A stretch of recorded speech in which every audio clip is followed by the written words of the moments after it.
Aujourd'hui, effectivement, les charges sociales payées par les entreprises, c'est 150 milliards d'euros par an pour l'ensemble des entreprises au niveau national. Mais ces charges sociales, c'est quoi? Ce ne sont pas des charges. On appelle ça des charges sociales, mais ce ne sont pas des charges. Ça sert à financer la sécurité sociale, ça sert à financer le régime de retraite, ça sert à financer le régime d'allocation familiale. Donc en fait, on appelle ça des charges sociales, mais c'est des charges permettant aux gens de vivre.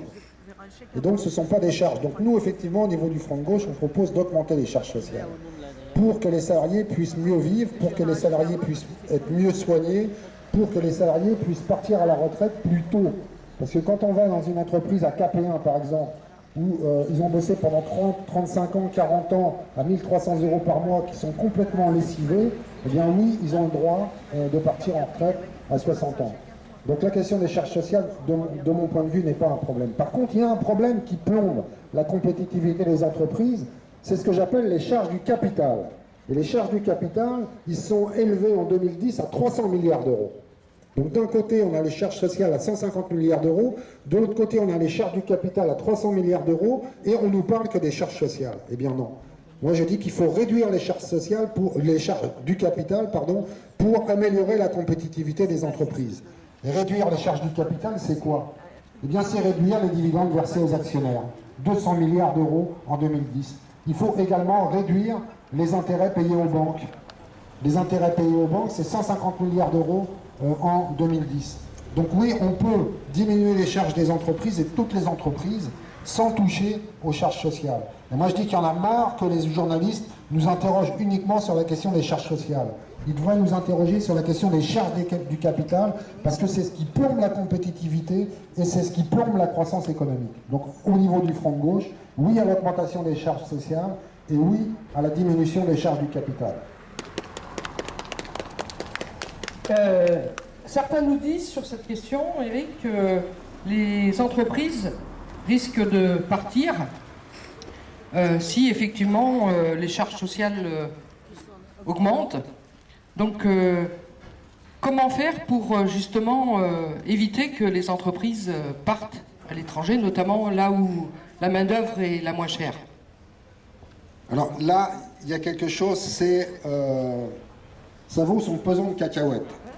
Il y a Jean-Luc Mélenchon, lors d'un meeting, il propose très concrètement ce qu'on appelle la fiscalité différenciée. C'est-à-dire un Français qui décide, un Français en entrepreneur, qui décide de quitter la France pour aller s'installer dans un pays où la fiscalité est moins importante, devra payer et à la fois des impôts dans le pays qu'il a choisi, mais la différence sera payée à l'État français. C'est-à-dire qu'il paiera et à la fois des impôts, par exemple, en Suisse, et il paiera également des impôts en France. C'est ce qu'on appelle la fiscalité différenciée, hein, parce qu'il paye la différence de ce qu'il aurait dû payer à l'État français. Et il y a Copé qui dit à Mélenchon, mais c'est stupide, c'est pas possible, etc. Donc Mélenchon développe en disant, mais oui, c'est possible, parce qu'aux États-Unis, par exemple, cette fiscalité différenciée, elle existe et elle est mise en œuvre.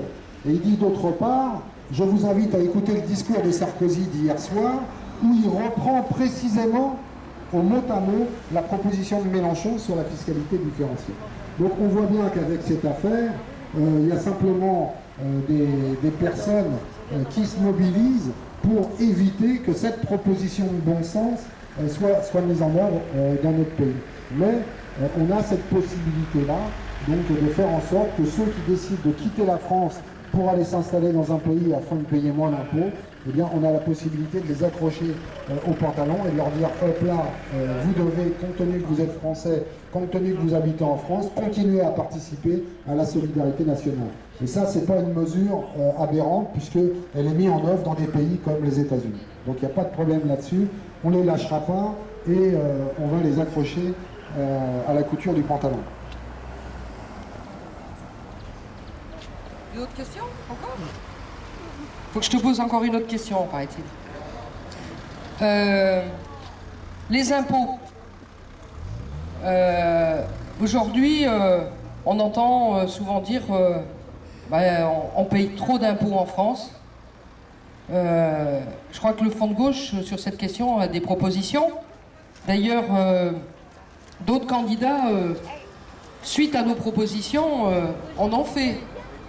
Je pense notamment à François Hollande qui a, à un moment donné, avancé la proposition à partir d'1 million d'euros annuels, je taxe à 75%. Quelles sont les propositions du Front de gauche sur cette question des impôts? Alors, les propositions du Front de gauche sont claires, mais avant de les développer, je voudrais donner quelques éléments sur les recettes de l'État. Il faut savoir qu'aujourd'hui, les recettes d'un pays comme la France, c'est en gros 130 milliards d'euros, c'est la TVA. Donc c'est ce que vous allez acheter, c'est ce que vous allez payer quand vous allez acheter votre baguette, hein. La TVA, c'est 19,6%. Donc ça représente dans le budget national 130 milliards d'euros. Les impôts sur salaire, c'est 50 milliards d'euros. D'accord? 50 milliards d'euros. Les impôts sur les sociétés, c'est 50 milliards d'euros. Donc vous voyez, 230 milliards de recettes pour un pays comme la France, il y a 130 milliards, c'est la TVA. C'est-à-dire ce sont des taxes les plus injustes, puisque quelle que soit la grosseur de votre porte-monnaie, que vous soyez ici smicard ou que vous soyez milliardaire, la TVA sur la baguette, vous allez la payer de la même façon. Donc c'est l'impôt, la TVA la plus injuste, mais c'est l'impôt qui pèse le plus dans les recettes du pays. Donc la première des choses que le Front de gauche propose, c'est un rééquilibrage, c'est-à-dire moins de taxation injuste et plus de taxation progressive. Et c'est dans ce sens-là qu'on propose une révolution fiscale en instaurant 14 tranches. Aujourd'hui, il n'y a que 4 tranches. 14 tranches pour qu'il y ait et à la fois plus de volume en termes de recettes, mais également plus de progressivité pour que ça soit beaucoup plus juste. Afin que ceux qui ne gagnent pas beaucoup d'argent payent moins d'impôts, et ceux qui gagnent beaucoup d'argent, je parlais tout à l'heure des patrons du CAC 40 qui gagnent 300 000 euros par mois, alors que le smicard en gagne 1000, et bien que cela il soit fortement taxé. Et nous, la proposition qu'on fait, et elle est complètement différente que la proposition faite par Hollande, que Catherine vient d'évoquer tout à l'heure. Le Parti socialiste propose au-dessus de 1 million d'euros de salaire par an, 1 million d'euros de salaire par an, on prend 75%. Nous, au niveau du Front de gauche, on dit au-dessus de 360 000 euros par an. 360 000 euros, ça fait quand même pas mal d'argent, on prend tout. C'est-à-dire une tranche à 100%, au-dessus de 360 000 euros, on prend tout, et ça sert effectivement à financer le développement, la croissance, la recherche, la sécurité sociale, etc. Voilà, donc des propositions de révolution fiscale qui prennent en compte la réalité de la situation dans notre pays. On va faire une petite pause musique.